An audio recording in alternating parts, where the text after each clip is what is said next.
إن الحمد لله نحمده ونستعينه ونستغفره ونعوذ بالله من شرور أنفسنا ومن سيئات أعمالنا من يهده الله فلا مضل له ومن يضلل فلا هادي له وأشهد أن لا إله إلا الله وحده لا شريك له وأشهد أن محمدا عبده ورسوله يا أيها الذين آمنوا اتقوا الله حق تقاته ولا تموتن إلا وأنتم مسلمون يا أيها الناس اتقوا ربكم الذي خلقكم من نفس واحدة وخلق منها زوجها وبث منهما رجالا كثيرا ونساء واتقوا الله الذي تساءلون به والأرحام إن الله كان عليكم رقيبا يا أيها الذين آمنوا اتقوا الله وقولوا قولا سديدا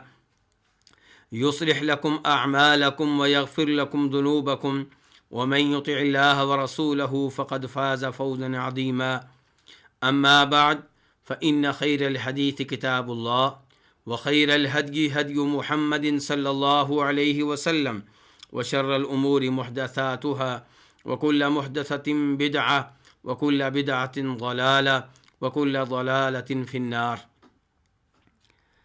آج کے درس میں سورہ بقرہ کی آیت نمبر 8 سے لے کر آیت نمبر 15 پہ گفتگو ہوگی۔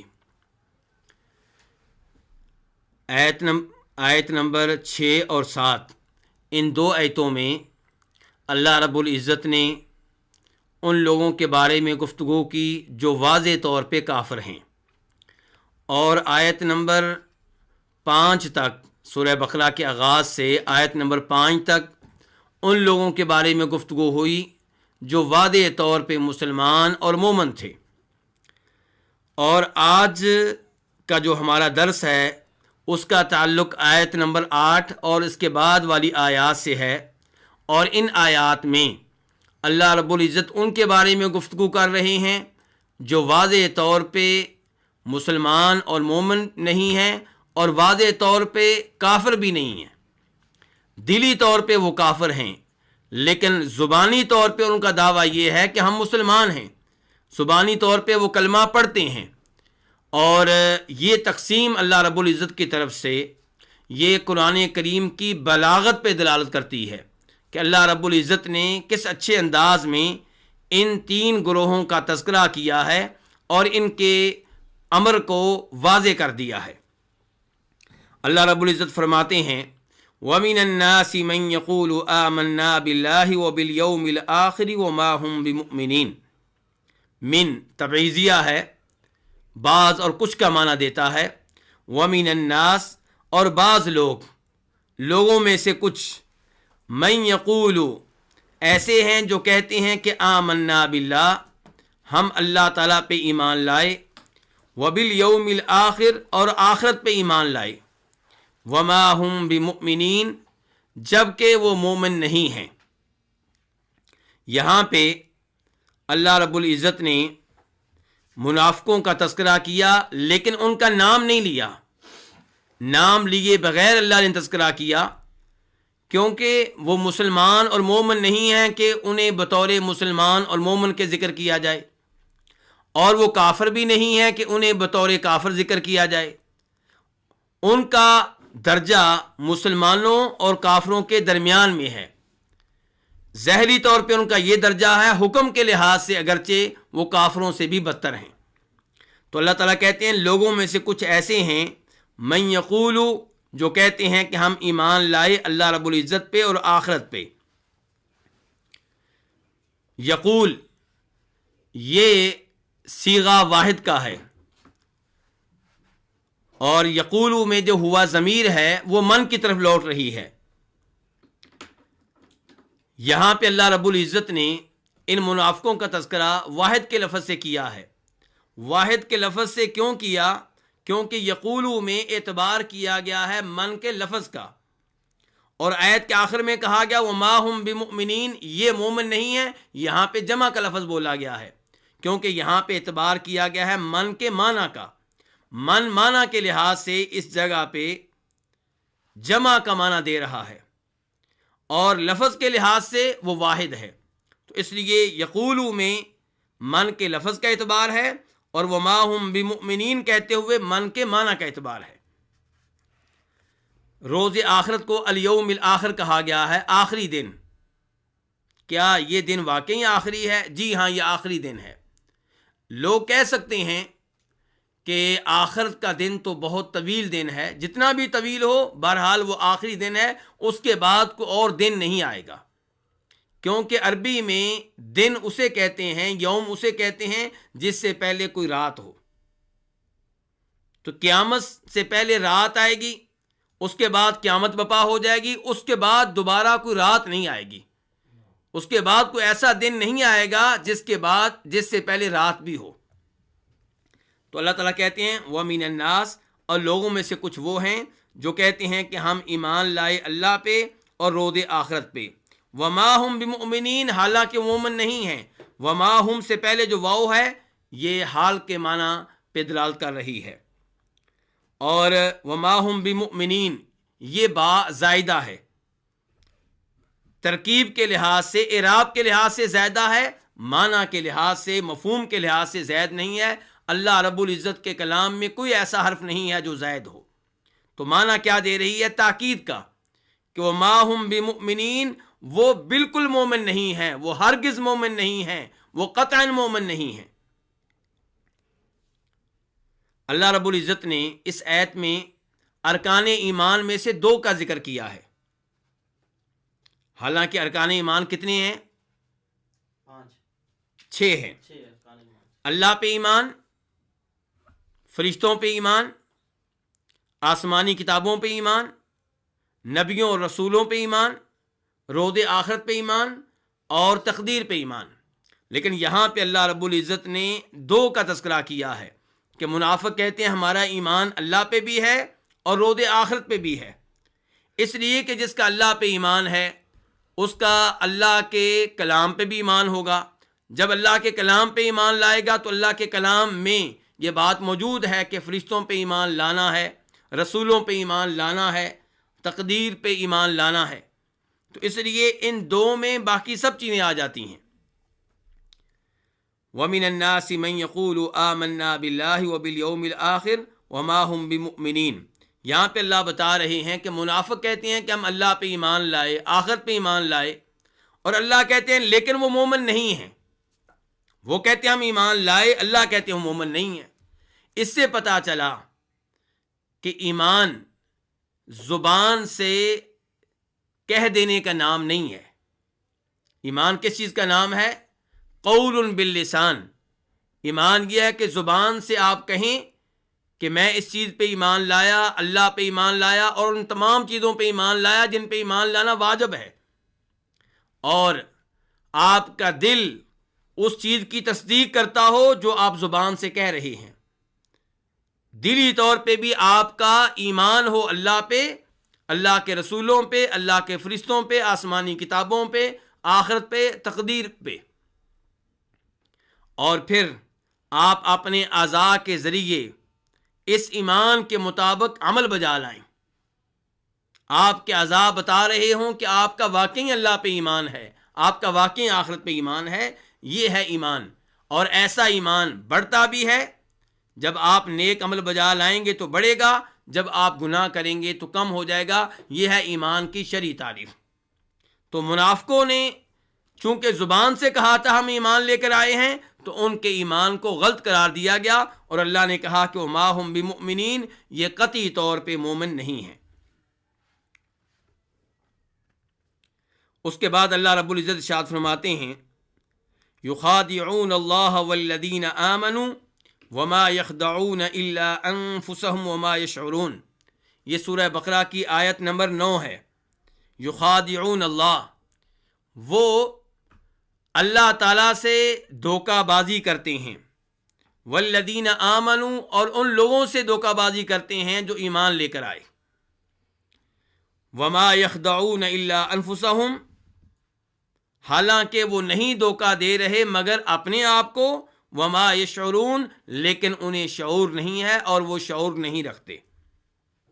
یہاں پہ اللہ نے کہا یخادعون اللہ،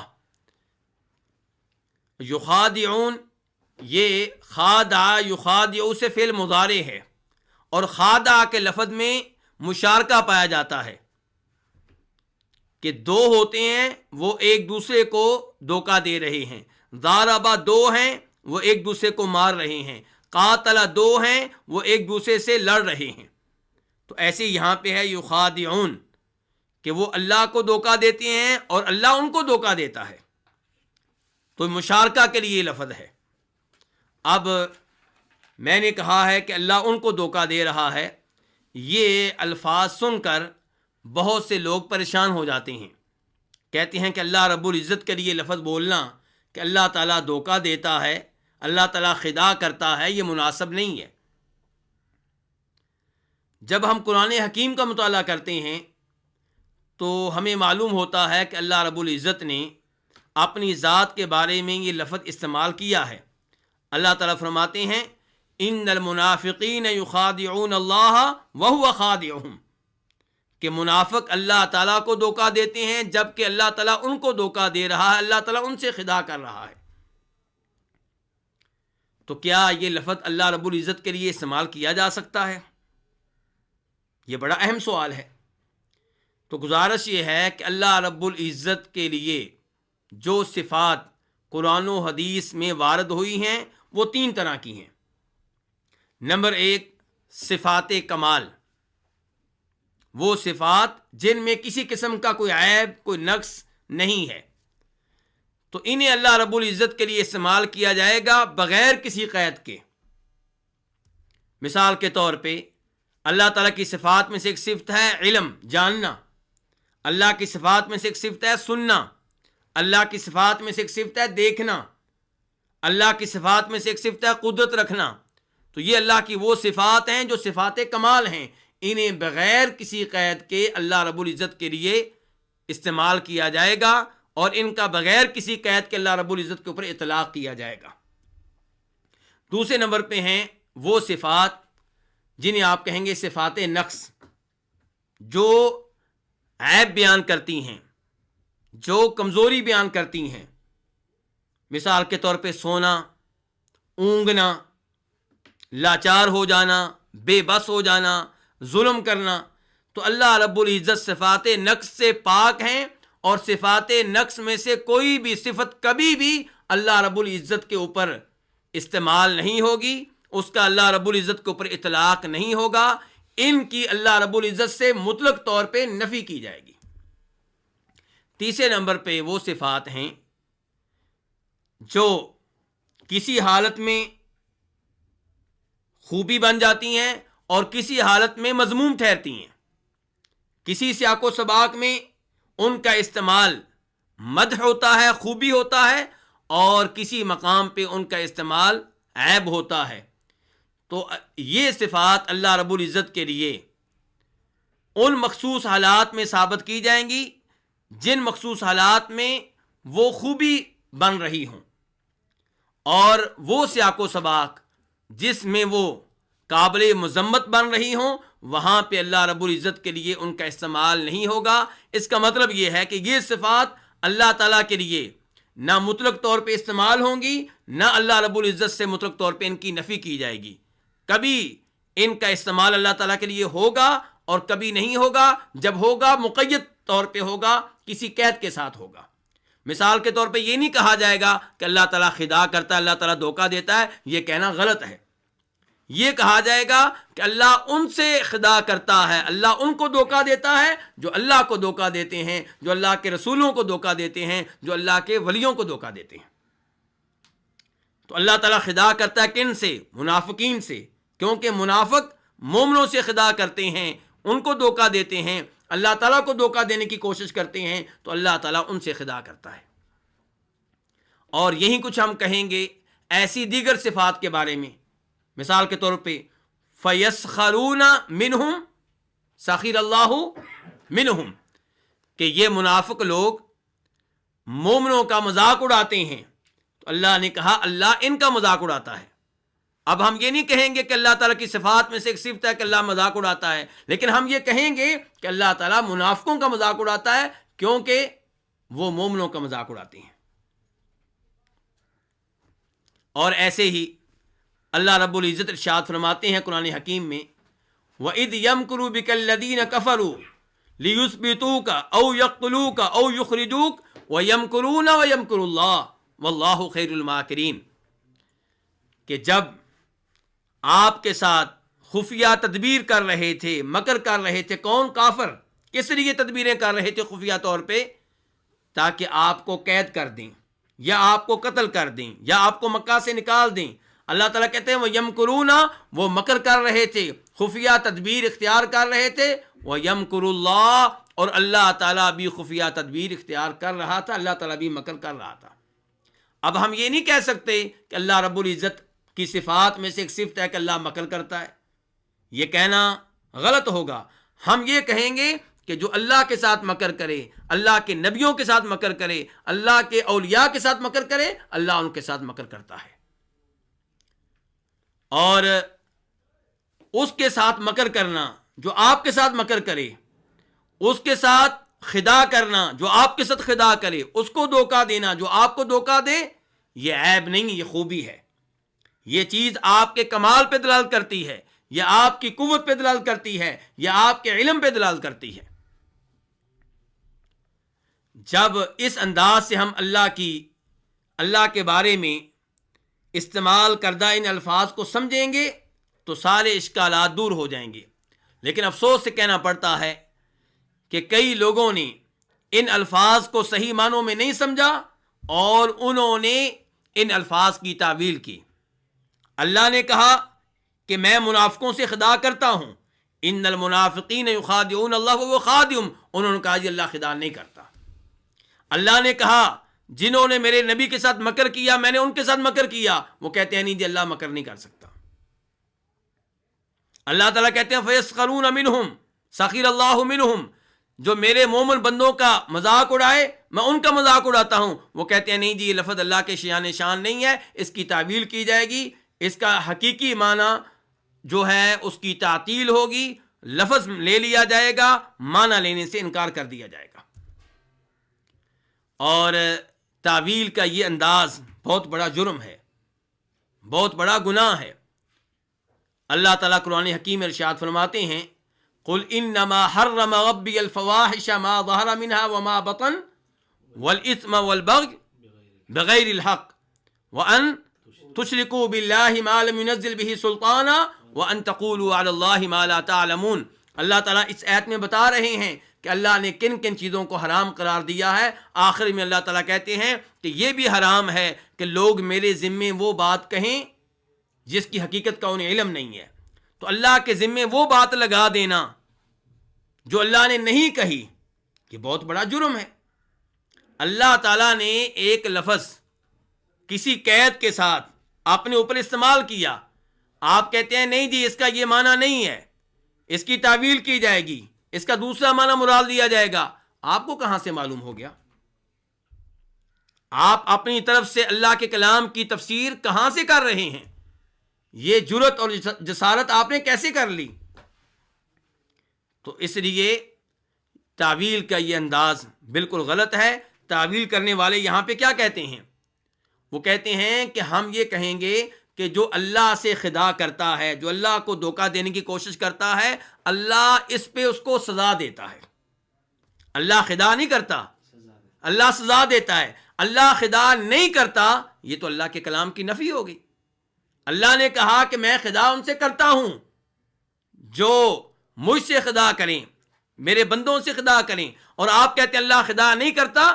آپ تو اللہ کے کلام کا انکار کر رہے ہیں، آپ تو اللہ کے کلام کے ایک لفظ کے ساتھ کفر کر رہے ہیں، اور اللہ کے کلام کا مکمل طور پہ کفر کرنا وہ بھی غلط، اور اللہ تعالیٰ کی آیات میں سے ایک آیت کا کفر کرنا وہ بھی غلط، بلکہ ایک لفظ کا کفر کرنا بھی غلط ہے۔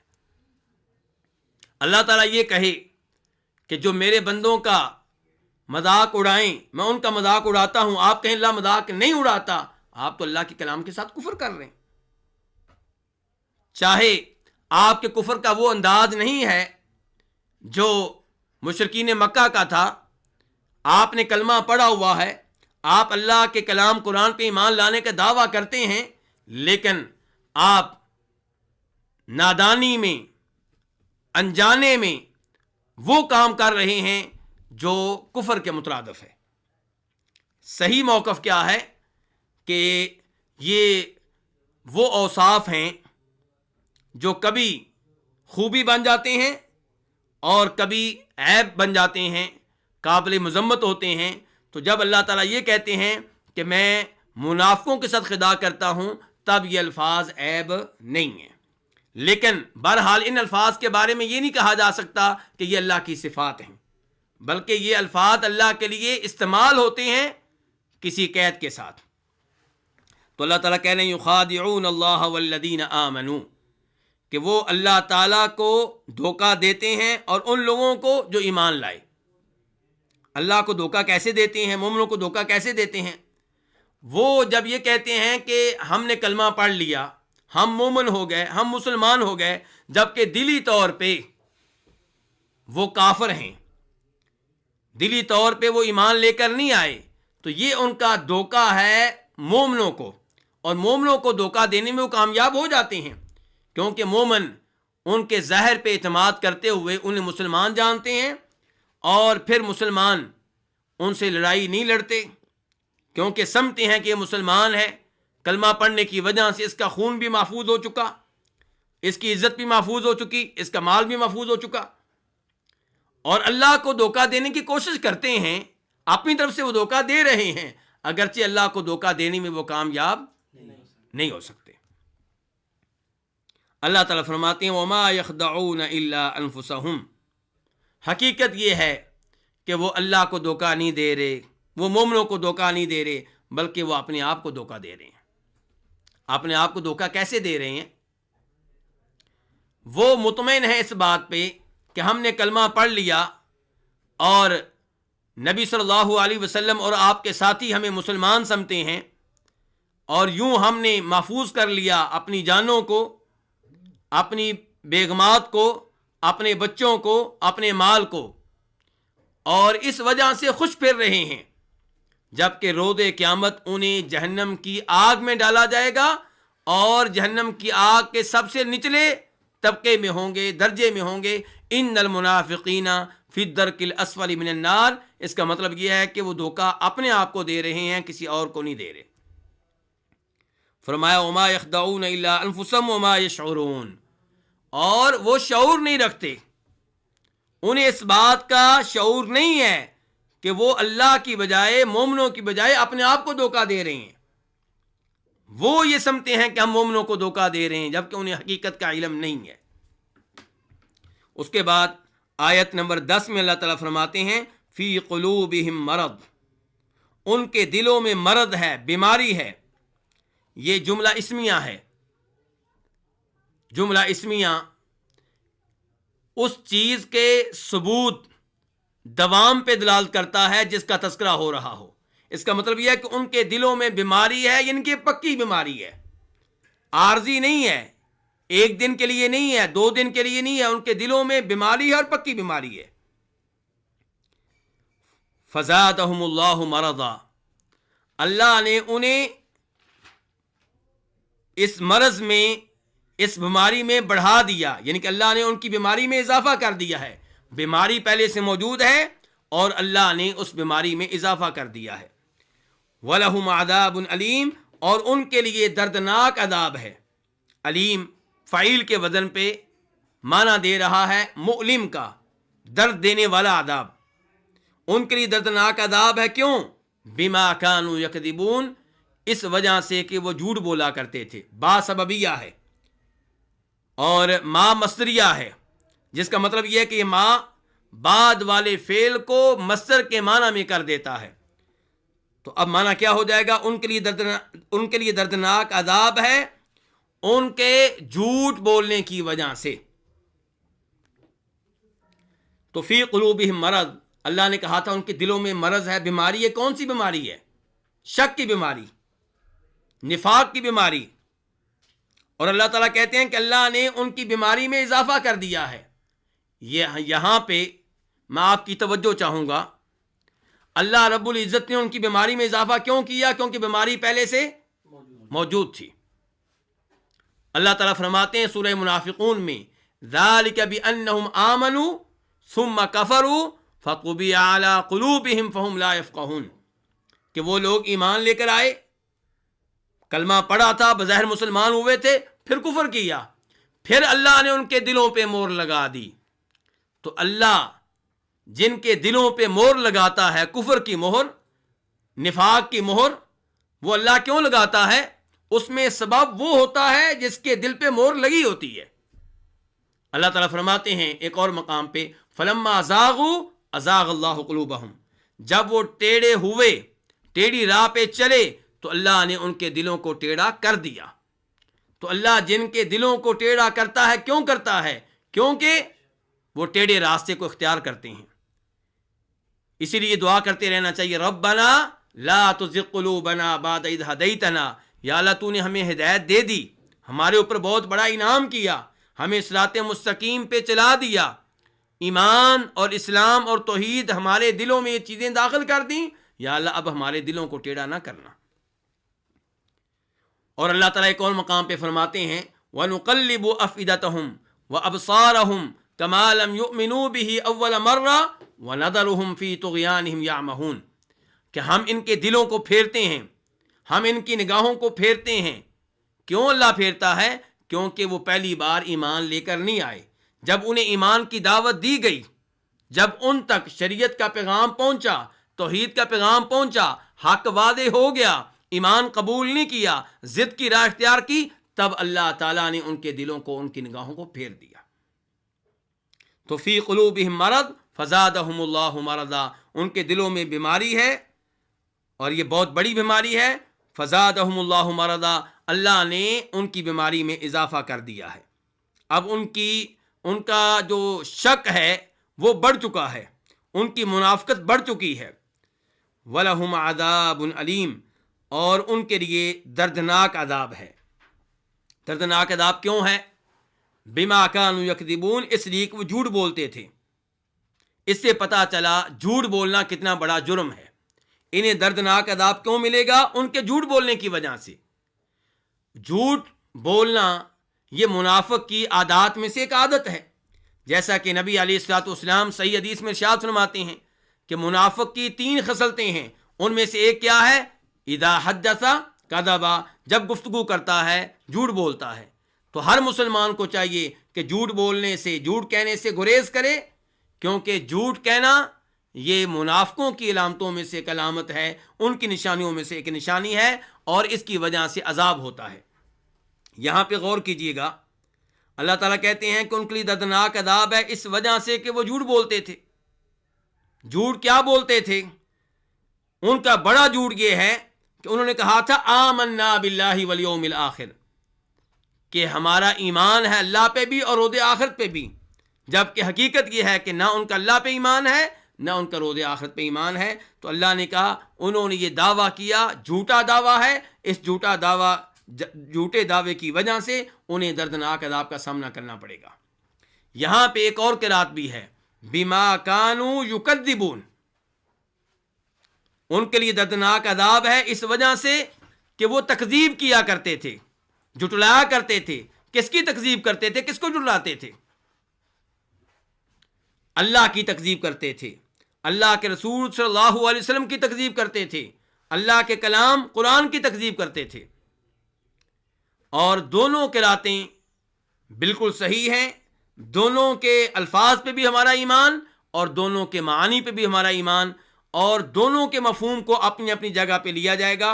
یہ منافق جھوٹ بھی بولتے تھے، اور اللہ کے رسول اور قرآن کی تکذیب بھی کرتے تھے۔ اس کے بعد آیت نمبر 11 میں اللہ تعالیٰ فرماتے ہیں وَإِذَا قِيلَ لَهُمْ لَا تُفْسِدُوا فِي الْأَرْضِ قَالُوا إِنَّمَا نَحْنُ مُصْلِحُونَ، وَإِذَا، اور جب، قیلا کہا جاتا ہے، لہم ان سے، لا تفسدوا فی الارض کہ تم زمین میں فساد نہ کرو، قالوا وہ کہتے ہیں، انما نحن مصلحون، سوائے اس کے نہیں ہم تو اصلاح کرنے والے ہیں، یعنی کہ ہم تو صرف اصلاح کرنے والے ہیں، ہمارا تو یہی کردار ہے، ہمارا کوئی برا کردار نہیں ہے، ہم فساد کرنے والے نہیں ہیں۔ بقول امام ابن القیم رحمہ اللہ کے، یہ مناظرہ ہے منافقین کے مابین اور مومنین کے مابین، جس کو اللہ تعالیٰ نے یہاں پہ نقل کیا ہے۔ مناظرہ کیا ہے کہ مومن منافقوں سے کہہ رہے ہیں کہ تم زمین میں فساد نہ کرو، اور وہ آگے سے جواب دیتے ہیں کہ ہم تو اصلاح کرنے والے ہیں، اور اللہ رب العزت نے مومنوں اور منافقوں کے درمیان فیصلہ کرتے ہوئے آیت نمبر 12 میں کہا الا انہم هم المفسدون ولکن لا یشعرون، خبردار بے شک یہی ہے فساد کرنے والے لیکن یہ شعور نہیں رکھتے۔ تو بہرحال اللہ تعالیٰ کہہ رہے ہیں کہ جب ان سے کہا جاتا ہے زمین میں فساد نہ کرو، فساد کیا ہے؟ ہر گناہ فساد ہے۔ گناہ کے لیے دوڑ دھوپ کرنا، کوششیں کرنا فساد ہے، کفر فساد ہے، منافقت فساد ہے، دیگر سارے گناہ کیا ہیں؟ فساد ہیں۔ تو اللہ تعالیٰ ان سے کہہ رہے ہیں تم زمین میں فساد نہ کرو۔ زمین میں فساد نہ کرو، اس کے دو مطلب ہو سکتے ہیں۔ نمبر ایک کہ زمین سے مراد خود زمین ہو، کہ زمین میں فساد نہ کرو، کیونکہ جب آپ زمین پہ رہتے ہوئے فساد کا ارتکاب کرتے ہیں، معاصی کا ارتکاب کرتے ہیں، گناہوں کا ارتکاب کرتے ہیں، تو زمین کہسالی کا شکار ہو جاتی ہے۔ زمین پہ اگنے والے پھل اور درخت انہیں نقصان پہنچتا ہے، وہ مرجھا جاتی ہیں۔ تو اللہ تعالیٰ کہہ رہے ہیں کہ اللہ تعالیٰ کہہ رہے ہیں کہ مومن منافقوں سے کیا کہتے ہیں کہ زمین میں فساد نہ کرو۔ اور دوسرا اس کا مطلب یہ ہو سکتا ہے کہ اہل زمین میں فساد نہ کرو، کیونکہ زمین سے مراد کبھی خود زمین ہوتی ہے اور کبھی زمین سے مراد زمین والے ہوتے ہیں۔ جیسے قریہ سے مراد کبھی گاؤں ہوتا ہے اور کبھی قریہ سے مراد گاؤں والے ہوتے ہیں۔ اور جب یہ معنی ہم لیں گے کہ ان سے کہا جا رہا ہے کہ تم اہل زمین میں فساد نہ کرو، تو اس کی ایک مثال وہ ہے جو اللہ رب العزت نے سورہ حشر میں نقل کی ہے۔ سورہ حشر میں اللہ تعالیٰ کیا فرماتے ہیں؟ الم تر الی الذین نافقوا یقولون لاخوانہم الذین کفروا من اہل الکتاب لئن اخرجتم لنخرجن معکم ولا نطیع فیکم احدا ابدا وان قوتلتم لننصرنکم، کہ آپ نے منافقوں کی طرف نہیں دیکھا؟ یہ اپنے کافر بھائیوں سے کہتے ہیں۔ کون سے کافر بھائی؟ یہودی اور عیسائی۔ یہودیوں سے کیا کہتے ہیں؟ ان سے کہتے ہیں کہ اگر تمہیں مدینہ سے نکالا گیا مسلمانوں نے اور مسلمانوں کے نبی نے، اگر تمہیں مدینہ سے نکالا تو پریشان نہیں ہونا، ہم بھی تمہارے ساتھ نکلیں گے اور ہم تمہارے معاملے میں کسی کی اطاعت نہیں کریں گے، کسی کی بات نہیں مانیں گے، ان کے ہم تمہارا پورا ساتھ دیں گے، اور اگر تم سے لڑائی لڑی گئی تو ہم تمہاری مدد کریں گے، تمہاری صفوں میں کھڑے ہوں گے۔ یہ فساد ہے۔ کیوں؟ کیونکہ اس فساد کے ذریعے وہ اہل کتاب کو، یہودیوں کو مسلمانوں کے خلاف ابھار رہے ہیں، مسلمانوں کے خلاف لڑنے کی دعوت دے رہے ہیں۔ تو دونوں طرح کا فساد غلط ہے۔ زمین پہ رہتے ہوئے گناہ کرنا جس کا زمین کو نقصان پہنچتا ہے، اور زمین والوں میں فساد کہ زمین والوں کو گناہوں پہ لگانا، گناہوں پہ آمادہ کرنا، دونوں غلط ہیں۔ تو وَإِذَا قِيلَ لَهُمْ لَا تُفْسِدُوا فِي الْأَرْضِ، جب ان سے کہا جاتا ہے کہ زمین میں فساد نہ کرو، قالوا، تو وہ کہتے ہیں انما نحن مصلحون، ہم تو صرف اصلاح کرنے والے ہیں۔ یعنی کہ اپنے فساد کو وہ کیا سمجھتے ہیں؟ وہ اصلاح سمجھتے ہیں۔ اور وہ ان کی اصلاح کیا ہے؟ ان کے کافروں سے بھی تعلقات، دل میں کفر رکھنا، کافروں سے تعلقات رکھنا، کافروں کا ساتھ دینا، ان تک مسلمانوں کے رات پہنچانا، اور مسلمانوں کے ساتھ بھی اٹھنا بیٹھنا، اور ان سے بھی کہنا کہ ہم تمہارے ساتھ ہیں، اس کو وہ اصلاح سمجھتے ہیں۔ الا انہم هم المفسدون، اللہ تعالیٰ کہتے ہیں، اللہ تعالیٰ اپنا فیصلہ سنا رہے ہیں کہ خبردار، الا تنبیہ کے لیے ہوتا ہے، خبردار، یعنی کہ یہ بات دھیان سے سن لی جائے، کوئی ان کے دھوکے میں نہ آئے۔ ان یہ تاکید کے لیے ہوتا ہے کہ یقیناً، یعنی کہ جو بات آگے بیان کی جا رہی ہے اس میں کوئی شک و شبہ نہیں ہے۔ الا انہم هم المفسدون، خبردار، یقیناً یہی ہے فساد کرنے والے۔ ہم کا معنی تھا وہ، دوبارہ ضمیر فصل آ گئی ہم، اور ضمیر فصل تاکید کے لیے آتی ہے، تو پہلے ہم کی دوسری ضمیر جو ہے ہم وہ تاکید کر رہی ہے. اب مانا کیا ہو گیا؟ وہی یہی ہیں فساد کرنے والے. اور المفسدون کے اوپر ال بھی آ گیا کہ یہی ہیں فساد کرنے والے. وَلَٰكِن لَّا يَشْعُرُونَ، لیکن یہ شعور نہیں رکھتے. فساد بپا کیے ہوئے ہیں اور ان کو یہ علم نہیں کہ ہم فساد بپا کیے ہوئے ہیں، یا اپنے فساد کو کیا سمجھتے ہیں؟ اصلاح سمجھتے ہیں. اللہ رب العزت اس کے بعد ارشاد فرماتے ہیں آیت نمبر 13 میں کہ وَإِذَا قِيلَ لَهُمْ آمِنُوا كَمَا آمَنَ النَّاسُ قَالُوا أَنُؤْمِنُ كَمَا آمَنَ السُّفَهَاءُ، اور جب ان سے کہا جاتا ہے کہ آمنو ایمان لے آؤ،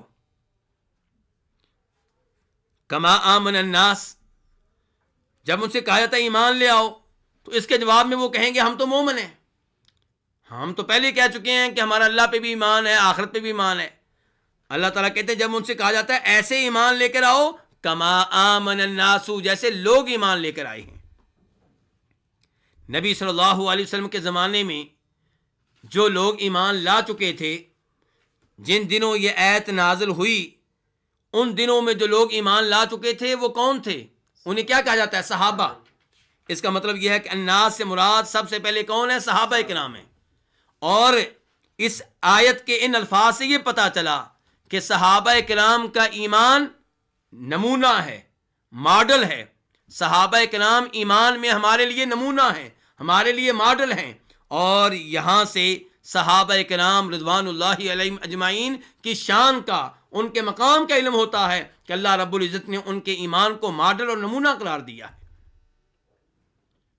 کہ جو بھی ایمان لائے اس کو چاہیے اپنے ایمان کو صحابہ کرام رضوان اللہ علیہم اجمعین کے ایمان کی طرح بنانے کی کوشش کرے. تو جب ان منافقین سے کہا جاتا ہے کہ ایمان لے آؤ جیسے لوگ ایمان لے کر آئے، قالو، وہ کہتے ہیں انؤمن کما آمن السفہاء، کیا ہم ایسے ایمان لے کر آئیں جیسے بیوقوف ایمان لے کر آئے ہیں. السفہاء سفیہ کی جمع ہے. سفیہ اسے کہتے ہیں جو بے عقل ہو، جو عقل کے لحاظ سے کمزور ہو، جو رائے کے لحاظ سے کمزور ہو. تو آمن السفہاء یعنی کہ ان سے کہا، وہ کہتے ہیں کیا ہم ایسے ایمان لے کر آئیں جیسے سفہاء ایمان لے کر آئے ہیں. تو انہوں نے بے عقل قرار دیا، بیوقوف قرار دیا کن کو؟ صحابہ کرام رضوان اللہ علیہم اجمعین کو. اس سے پتہ چلا کہ صحابہ کرام کی توہین کرنا اور صحابہ کرام پہ تنقید کرنا، ان کی شان کو کمتر کرنے کی کوشش کرنا، یہ منافقین کی علامتوں میں سے ایک علامت ہے. مومن اپنے ایمان کو صحابہ کرام کے ایمان کی طرح بنانے کی کوشش کرتے ہیں، اور منافقین صحابہ کرام کے ایمان کو تنقید کا نشانہ بناتے ہیں اور ان کی بے عزتی اور توہین کرنے کی کوشش کرتے ہیں، ان کی شان کو کم کرنے کی کوشش کرتے ہیں. انؤمن کما آمن السفہاء الا انہم هم السفہاء ولکن لا یعلمون. اللہ رب العزت یہاں پہ ایک دفعہ پھر الا لے کر آئے ہیں جو تنبیہ کے لیے ہے، خبردار کرنے کے لیے ہے. انا توکید کے لیے ہے. اللہ تعالیٰ کہتے ہیں خبردار، یعنی کہ میرے صحابہ کرام کو بیوقوف کہنے والو، بے عقل کہنے والو، خبردار، دھیان سے سن لو. انہم یقیناً بے شک، ہم السفہاء میرے صحابہ کرام کو بیوقوف قرار دینے والے خود بیوقوف ہیں. میرے صحابہ کرام کو بیوقوف قرار دینے والے خود بے عقل ہیں. الا انہم هم السفہاء ولکن لا یعلمون، لیکن میرے صحابہ کرام کو بیوقوف قرار دینے والے علم نہیں رکھتے. ان کو یہ پتہ نہیں ہے کہ ہم خود بیوقوف ہیں، ان کو یہ شعور نہیں ہے کہ ہم خود بے عقل ہیں، ان کو معلوم نہیں ہے کہ ہم خود جاہل ہیں. اور ان کی جہالت کی سب سے بڑی دلیل یہ ہے کہ وہ منافقت کے اوپر ہیں اور فساد بپا کیے ہوئے ہیں، اور وہ سمجھتے ہیں کہ ہم اصلاح کا کام کر رہے ہیں، اور وہ سمجھتے ہیں کہ ہم کامیاب ہیں، کہ ان کے ساتھ بھی ملے ہوئے ہیں، ان کے ساتھ بھی ملے ہوئے ہیں، اور کافر بھی ہم سے خوش ہیں، اور جو اپنے آپ کو مومن کہتے ہیں وہ بھی ہم سے خوش ہیں، ہم کامیاب ہیں. حقیقت یہ ہے کہ ان سے بڑھ کر بیوقوف کوئی نہیں ہے، کیونکہ اس انداز سے اپنے آپ کو جہنم کی آگ کا ایندھن بنا رہے ہیں.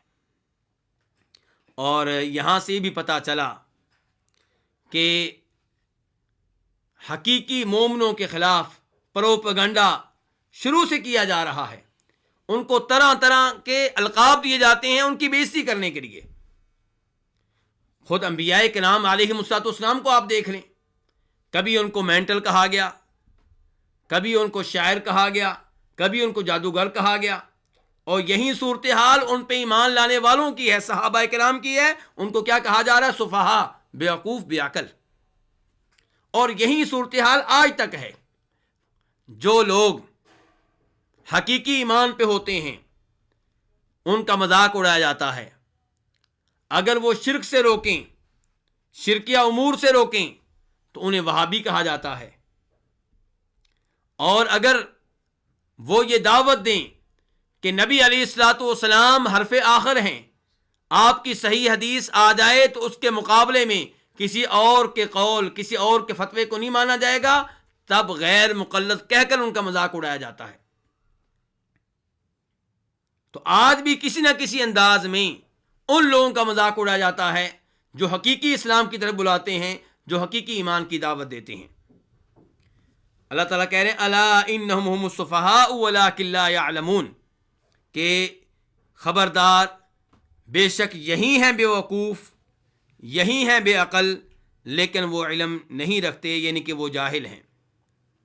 آیت نمبر 14 میں اللہ تعالیٰ فرما رہے ہیں وَإِذَا لَقُوا الَّذِينَ آمَنُوا قَالُوا آمَنَّا، اور جب لقوا الذین، وہ ملتے ہیں ان لوگوں سے، آمنو، جو ایمان لائے، قالو، تو ان سے کہتے ہیں، آمنا، کہ ہم بھی مومن ہیں، ہم بھی ایمان لائے ہوئے ہیں. تو ابھی تک تذکرہ کن کا ہو رہا ہے؟ منافقین کا تذکرہ ہو رہا ہے کہ جب یہ مومنوں سے ملتے ہیں، مومنوں سے کہیں ملاقات ہو جاتی ہے تو ان سے کہتے ہیں کہ ہم تو مومن ہیں، ہم ایمان لائے ہوئے ہیں. اللہ تعالیٰ کہتے ہیں وَإِذَا خَلَوْا إِلَىٰ شَيَاطِينِهِمْ، اور جب وہ واپس جاتے ہیں إِلَىٰ شَيَاطِينِهِمْ، اپنے سرداروں کی طرف، قالوا، تو کہتے ہیں إِنَّا مَعَكُمْ، بے شک ہم تمہارے ساتھ ہیں. إِنَّمَا نَحْنُ مُسْتَهْزِئُونَ، سوائے اس کے نہیں، ہم تو مذاق اڑا رہے ہیں، ہم تو مذاق کر رہے ہیں. یعنی کہ ہم مومنوں سے کہتے ہیں کہ ہم مومن ہیں تو یہ ہم ان مومنوں کا مذاق اڑاتے ہیں. حقیقتاً ہم مومن نہیں ہیں، اندر سے ہم تمہارے بھائی ہیں، ہمارا محمد پہ ایمان نہیں ہے صلی اللہ علیہ وسلم، ہم مومنوں کے ساتھی نہیں ہیں، ہم تمہارے ساتھی ہیں. یہ آیت قابل غور ہے. پہلے نمبر پہ یہ منافق جب مسلمانوں سے ملتے ہیں تو کیا کہتے ہیں؟ آمنا، ہم ایمان لے آئے، جملہ فعلیہ استعمال کرتے ہیں. اور جب وہ ملتے ہیں اپنے سرداروں سے کیا کہتے ہیں؟ انا معکم، بے شک ہم تمہارے ساتھ ہیں. یہاں پہ جملہ اسمیہ استعمال کرتے ہیں. اور میں کئی دفعہ گزارش کر چکا ہوں کہ جملہ اسمیہ کسی چیز کے ثبوت پہ، اس کی ہمیشگی پہ دلالت کرتا ہے. گویا کہ اپنے سرداروں کو یقین دلاتے ہیں کہ ہم پکے تمہارے ساتھ ہیں. اور اپنے سرداروں سے بات کرتے ہوئے کیا کہتے ہیں؟ انا، بے شک. جملہ اسمیہ بھی استعمال کرتے ہیں اور انا کا لفظ بھی استعمال کرتے ہیں جو توکید کے لیے آتا ہے کہ یقیناً بغیر کسی شک و شبہ کہ ہم تمہارے ساتھ ہیں، ہمارے اوپر کوئی شک نہ کرو، ہم اندرونی طور پہ تمہارے ساتھ ہیں، حقیقتاً ہم تمہارے ساتھ ہیں. یہاں پہ اللہ رب العزت نے کہا وَإِذَا خَلَوْا إِلَىٰ، اللہ تعالیٰ نے خلو کے بعد کون سا حرف استعمال کیا ہے؟ الہ. خلو کا صلہ بن کے کون سا حرف آیا؟ الہ. جبکہ خلو کے بعد سرسری نگاہ سے دیکھیں تو یوں لگتا ہے کہ یہاں پہ مع آنا چاہیے تھا کہ وَإِذَا خَلَوْا مَعَ شَيَاطِينِهِمْ، جب وہ اپنے سرداروں کے ساتھ الگ ہوتے ہیں. لیکن اللہ رب العزت نے خلو کے بعد کیا لفظ استعمال کیا؟ الہ کا. کیوں؟ ایسا کس لیے ہوا؟ تو یہاں پہ علماء کرام کے دو موقف ہوتے ہیں. جب کسی فعل کے بعد وہ صلہ آئے جو عام طور پہ اس کے ساتھ نہیں آتا تو وہاں پہ علماء کرام کے دو موقف ہوتے ہیں. پہلا موقف یہ کہ آپ کہیں کہ یہ حرف کسی دوسرے حرف کے معنی میں ہے، اس کا قائم مقام بن کر آیا ہے، یعنی کہ الہ مع کے معنی میں ہے، الہ مع کا قائم مقام بن کر آیا ہے۔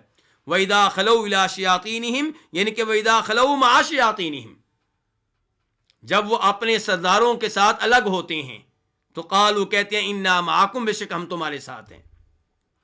اور دوسرا موقف یہ ہوتا ہے کہ آپ یہ کہیں کہ فعل خلو جب اس کے بعد صلہ الہ آیا ہے تو یہ خلو کسی ایسے فعل کا معنی لیے ہوئے ہے جس کے بعد الہ آیا کرتا ہے، اس کو کہتے ہیں تضمین۔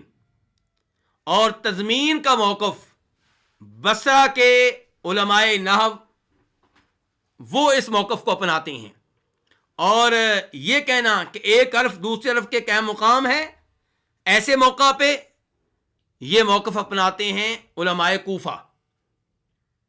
محقق علماء کرام نے کس موقف کو لیا ہے؟ محقق علماء کرام نے اس موقف کو لیا ہے کہ خلو فعل انصرفو کے معنی میں ہے، خلو فعل اپنا معنی بھی دے رہا ہے، اور چونکہ اس کے بعد الہ آیا ہے تو یہ انصرفو کا معنی بھی دے رہا ہے، یا آپ کہیں کہ رجعو کا معنی دے رہا ہے۔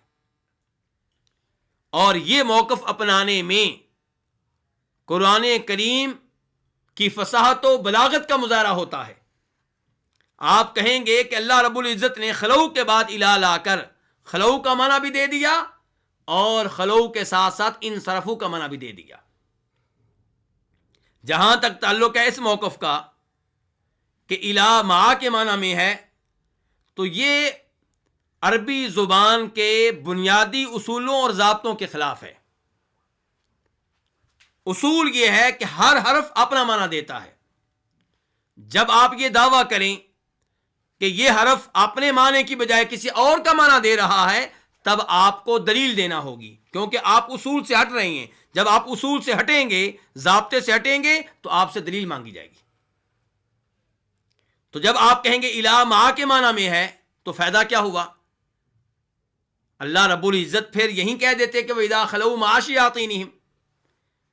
تو جب آپ کہیں گے الہ اپنے معنی میں ہے، لیکن الہ کی وجہ سے ہمیں یہ پتا چلا کہ خلو اپنا معنی بھی دے رہا ہے، انصرفو کا معنی بھی دے رہا ہے، تو ہمیں دو فائدے مل گئے، خلو کا بھی انصرفو کا بھی۔ تو پھر معنی کیا بنے گا کہ وَإِذَا خَلَوْا إِلَىٰ شَيَاطِينِهِمْ، اب معنی کیا ہوگا کہ وَإِذَا انصرفوا، جب وہ واپس جاتے ہیں اپنے سرداروں کی طرف ان سے علیحدگی اختیار کرتے ہوئے، جب وہ مسلمانوں سے ملاقات کرنے کے بعد واپس اپنے سرداروں کے پاس جاتے ہیں اور ان سے علیحدگی اختیار کرتے ہیں، جب ان سرداروں کے دائیں بائیں کوئی مومن نہیں ہوتا، تب کہتے ہیں اِنَّا مَعَكُمْ، اس میں کوئی شک و شبہ نہیں کہ ہم تمہارے ساتھ ہیں۔ شیاطین کس کی جمع ہے؟ شیطان ان کی جمع ہے۔ اور شیطان کس کو کہتے ہیں؟ جو البعید عن الخیر، جو ہر طرح کی خیر سے محروم ہو، ہر طرح کی خیر سے دور ہو۔ تو شیطان جنوں میں سے ہوتے ہیں یا انسانوں میں سے؟ صحیح بات یہ ہے کہ شیطان انسانوں میں سے بھی ہوتے ہیں، جنوں میں سے بھی ہوتے ہیں، بلکہ دیگر مخلوقات میں سے بھی شیطان ہوتے ہیں۔ نبی علیہ الصلوۃ والسلام ایک حدیث میں کہتے ہیں الکلب الاسود شیطان، سیاہ کتا شیطان ہوتا ہے۔ شیطان کا معنی کیا؟ جو سرکش قسم کا ہو، وہ جو سرکش قسم کا ہو۔ جنوں میں سے کوئی سرکش ہو تو وہ بھی شیطان ہے، انسانوں میں سے کوئی انسان سرکش ہو تو وہ بھی کیا ہے؟ شیطان ہے۔ اللہ رب العزت قرآن حکیم میں ارشاد فرماتے ہیں وَكَذَلِكَ جَعَلْنَا لِكُلِّ نَبِيٍّ عَدُوًّا شَيَاطِينَ الْإِنسِ وَالْجِنِّ یوحی بعضهم الی بعض زخرف القول غرورا، کہ ہم نے ہر نبی کے دشمن بنائے ہیں، یعنی کہ جب بھی کوئی نبی آیا تو اس کے کئی لوگ دشمن بن گئے۔ کون دشمن بن گئے؟ اللہ تعالیٰ فرماتے ہیں شیاطین الانس والجن، وہ جو شیطان ہوتے ہیں انسانوں میں سے اور جنوں میں سے۔ تو سورہ انعام کی اس آیت سے پتہ چلا، سورہ انعام کی اس آیت سے پتہ چلا کہ شیطان انسانوں میں سے بھی ہوتے ہیں، جنوں میں سے بھی ہوتے ہیں۔ تو یہاں پہ جن شیطانوں کا تذکرہ ہو رہا ہے وہ انسانوں میں سے ہیں یا جنوں میں سے؟ وہ انسانوں میں سے ہیں. وَإِذَا خَلَوْا إِلَىٰ شَيَاطِينِهِمْ، جب وہ واپس جاتے ہیں اپنے سرداروں کے پاس. ان کے سرداروں کو کیا کہا گیا؟ شیاطین کہا گیا ہے. تو جب وہ واپس جاتے ہیں اپنے سرداروں کے پاس اور علیحدگی اختیار کرتے ہیں ان کے ساتھ، تو قالوا کہتے ہیں انا معکم، اس میں کوئی شک و شبہ نہیں ہے کہ ہم تمہارے ساتھ ہیں. مع یہ معیت پہ اور مصاحبت پہ دلال کرتا ہے کہ ہم تمہارے ساتھی ہیں، اور ملازمت پہ بھی دلال کرتا ہے کہ ہم تمہارے ساتھی ہیں اور ہمیشہ ہمیشہ کے لیے تمہارے ساتھ ہیں. انما نحن مستہزئون، اس میں کوئی شک و شبہ نہیں ہے، اس کے علاوہ اور کوئی بات نہیں ہے کہ ہم مومنوں کا مذاق اڑاتے ہیں جب ہم ان سے کہتے ہیں کہ ہم تمہارے ساتھی ہیں اور ہم ایمان لے کر آئے ہیں تمہاری طرح اللہ پہ اور اللہ کے رسول پہ صلی اللہ علیہ وسلم. اللہ تعالیٰ آیت نمبر 15 میں ارشاد فرماتے ہیں اللہ یستہزئ بہم ویمدہم فی طغیانہم یعمہون، کہ اللہ تعالیٰ ان کا مذاق اڑاتا ہے، اللہ تعالیٰ ان کے ساتھ استہزاء کرتا ہے. وَيَمُدُّهُمْ، اور اللہ تعالیٰ ان کو ڈھیل دیتا ہے، فی طغیانہم، ان کی سرکشی میں، یعمہون، اس حال میں کہ وہ سرگرداں ہیں، حیران ہیں، بھٹکے ہوئے ہیں. اس آیت میں پہلا ہمارا مسئلہ یہ ہوگا کہ اللہ رب العزت نے ارشاد فرمایا کہ میں ان منافقوں کے ساتھ استہزاء کرتا ہوں، ان کا مذاق اڑاتا ہوں. اور یہاں پہ بالکل وہی صورتحال ہے جو صورتحال تھی لفظ خدا میں. اللہ تعالیٰ نے کہا تھا ان المنافقین یخادعون اللہ وهو خادعهم، کہ منافق جو ہیں اللہ تعالیٰ سے خدا کرتے ہیں، اللہ تعالیٰ کو دھوکہ دینے کی کوشش کرتے ہیں، جبکہ اللہ تعالیٰ ان سے خدا کرتا ہے. یہاں پہ اللہ تعالیٰ کہہ رہے ہیں کہ منافق کہتے ہیں انما نحن مستہزئون، ہم مومنوں کا استہزاء کرتے ہیں، ان کا مذاق اڑاتے ہیں. اللہ تعالیٰ کہہ رہے ہیں اللہ یستہزئ بہم، اللہ تعالیٰ ان منافقوں کے ساتھ استہزاء کرتا ہے، اللہ تعالیٰ ان کا مذاق اڑاتا ہے. استہزاء کے بارے میں ہم یہ نہیں کہیں گے کہ یہ اللہ رب العزت کی صفات میں سے ہے، لیکن یہ کہیں گے کہ منافقوں کا استہزاء کرنا یہ اللہ رب العزت کے اوصاف میں سے ہے. جو اللہ تعالیٰ کا استہزاء کریں، اللہ کے قرآن کا مذاق اڑائیں، اللہ کے رسول کا مذاق اڑائیں، اللہ کے اولیاء کا مذاق اڑائیں، ان کا استہزاء کرنا یہ اللہ رب العزت کے اوصاف میں سے ہے. اور جو انسانوں میں بھی جو کسی کا مذاق اڑائے، اس کا مذاق اڑانا یہ عیب نہیں ہے، یہ خوبی ہے. تو اللہ رب العزت منافقین کا استہزاء کرتے ہیں، ان کا مذاق اڑاتے ہیں، اور یہ اللہ کی خوبیوں میں سے ایک خوبی ہے. اللہ کے منافقین کے استہزاء کی مثالوں میں سے ایک مثال آپ کے سامنے رکھنا چاہوں گا. اللہ رب العزت سورہ حدید میں ارشاد فرماتے ہیں قیامت کا تذکرہ کرتے ہوئے کہ اللہ رب العزت روز قیامت مومن مردوں کو، مومن عورتوں کو نور دیں گے، روشنی دیں گے، اور یہ نور ان کے ایمان کے مطابق ہوگا، ان کے اعمال صالحہ کے مطابق ہوگا. جس کا جتنا ایمان دنیا میں مضبوط تھا، جس کے نیک اعمال جس قدر زیادہ تھے، اس کو اسی قدر یعنی کہ نور ملے گا، زیادہ نور ملے گا، روشن نور ملے گا. اور جس کا ایمان دنیا میں کمزور ہوگا، جس کے نیک اعمال کم ہوں گے، اس کی روشنی بھی کمزور ہوگی. تو بہرحال یہ نور ملے گا. یہ نور کس لیے ملے گا؟ یہ نور ان لوگوں کو جنت میں لے کر جائے گا. اس نور کی روشنی میں وہ جائیں گے جنت کی طرف. اور جیسے منافقوں کو دنیا میں مسلمان شمار کیا گیا، ایسے ہی روز آخرت انہیں ابتدا میں مسلمان شمار کیا جائے گا. یہ مسلمانوں کے ساتھ ہوں گے، لیکن پھر یہ دیکھیں گے کہ مسلمان چل پڑے ہیں اور ان کے دائیں بائیں ان کے آگے نور ہے، روشنی ہے، جس کی ساتھ وہ آگے بڑھ رہے ہیں جنت کی طرف، اور ان کے دائیں بائیں ان کے آگے نور نہیں ہے، تو پریشان ہو جائیں گے. تب کیا کریں گے؟ مسلمانوں سے کہیں گے، کیا کہیں گے؟ انظرونا، ہمارا انتظار کرو، نقتبس من نورکم، ہم بھی تمہاری روشنی میں سے روشنی لے لیں. قیل ارجعوا وراءکم فالتمسوا نورا، آواز آئے گی، ان سے کہا جائے گا، کیا کہا جائے گا؟ اپنے پیچھے واپس جاؤ، فلتمسوا نورا، وہاں پہ جا کے نور تلاش کرو، یعنی کہ ہم تو یہ نور میدان حشر سے لے کر آ رہے ہیں، یا اس کا مطلب یہ ہے کہ ہم یہ نور جو ہیں یہ دنیا سے لے کر آئے ہیں، دنیا میں ہم ایمان پہ تھے، نیک اعمال بجا لاتے تھے، تو اللہ نے آج اس کے صلے میں اس کی سبب سے ہمیں نور دیا ہے، تو دنیا میں واپس جاؤ اگر جا سکتے ہو، ایمان لے کر آؤ، نیک اعمال بجا لاؤ، پھر تمہیں یہ نور ملے گا۔ اس کے بعد کیا ہوگا؟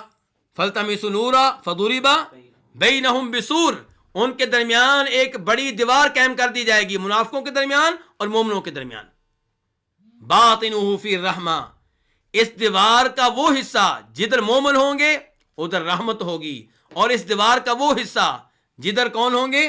منافق ہوں گے، ادھر کیا ہوگا؟ عذاب ہوگا۔ تو یہ ان کے درمیان دیوار قائم کرنا اور ان سے کہنا پیچھے جاؤ وہاں سے نور لے کر آؤ، یہ اللہ رب العزت کا ان کے ساتھ کیا ہے؟ استہزاء ہے۔ تو اللہ رب العزت استہزاء کرتے ہیں اس کے ساتھ جو اللہ کے ساتھ استہزاء کرے، اللہ اس کا مذاق اڑاتے ہیں جو اللہ کے ساتھ مذاق اڑائے، اور اس شکل میں یہ صفت اور یہ وصف قابل عیب نہیں ہے، قابل مذمت نہیں ہے، بلکہ اس شکل میں یہ وصف کیا ہے؟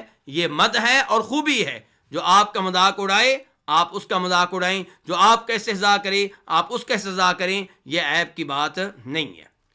یہاں پہ بھی کئی لوگوں نے تعویل سے کام لیا اور کہا کہ اللہ تعالیٰ کے لیے ممکن نہیں ہے کہ اللہ استہزاء کرے، تو پھر کیا کریں گے؟ شاید کہ اللہ تو کہہ رہا ہے کہ میں استہزاء کرتا ہوں، کہتے ہیں جی اس کی تعویل کی جائے گی۔ کیا تعویل کی جائے گی؟ کہتے ہیں اس کا مطلب یہ ہے کہ جو مومنوں کا استہزاء کرتے رہے، ان کا مذاق اڑاتے رہے، اللہ تعالیٰ ان کو سزا دے گا۔ اللہ کا سزا ان کو دینا، اس کے بارے میں اللہ نے لفظ استعمال کیا ہے اللہ یستہزئ بہم، کہ اللہ تعالیٰ ان کے ساتھ استہزاء کرے گا۔ حقیقت میں اللہ ان کے ساتھ استہزاء نہیں کرے گا، جبکہ صحیح بات یہ ہے جیسا کہ وعدے کیا ہے بہت سے محقق علماء کرام نے، امام طبری نے، امام ابن تیمیہ نے، امام ابن قیم نے، کہ استہزاء کو اس کی حقیقت پہ محمول کیا جائے گا اور تعویل کرنا غلط ہوگا۔ تو اللہ تعالیٰ ان کے ساتھ استہزاء کرے گا، اور اللہ تعالیٰ ان کے ساتھ استہزاء کرتا ہے، وَيَمُدُّهُمْ، اور اللہ ان کو مہلت دے رہا ہے، اللہ تعالیٰ ان کی رسی ڈھیلی کر رہا ہے، اللہ ان کو ڈھیل دے رہا ہے، فی طغیانہم، طغیان کس کو کہتے ہیں؟ حد سے آگے بڑھ جانے کو، یعنی کہ وہ سرکشی میں حد سے آگے بڑھ گئے، گناہوں میں حد سے آگے بڑھ گئے، منافقت میں حد سے آگے بڑھ گئے، تو وَيَمُدُّهُمْ، اللہ تعالیٰ ان کو ڈھیل دے رہا ہے، فی طغیانہم، ان کی سرکشی میں، یعمہون، اس حال میں کہ وہ بھٹکے ہوئے ہیں، سرگرداں ہیں، ان کو سمجھ نہیں آ رہی، کیونکہ اللہ نے مہر لگا دی ہے ان کے دلوں پہ، ان کے کانوں پہ، اور ان کی آنکھوں کے سامنے پردے ہیں، اب ان کو راہ حق نہیں مل رہی، صراط مستقیم ان کو نہیں مل رہا، تو پریشان ہیں، سرگرداں ہیں۔ اللہ رب العزت سے دعا ہے اللہ تعالیٰ اپنے کلام کو سمجھنے کی توفیق عنایت فرمائے۔ وآخر دعوانا الحمد للہ رب العالمین۔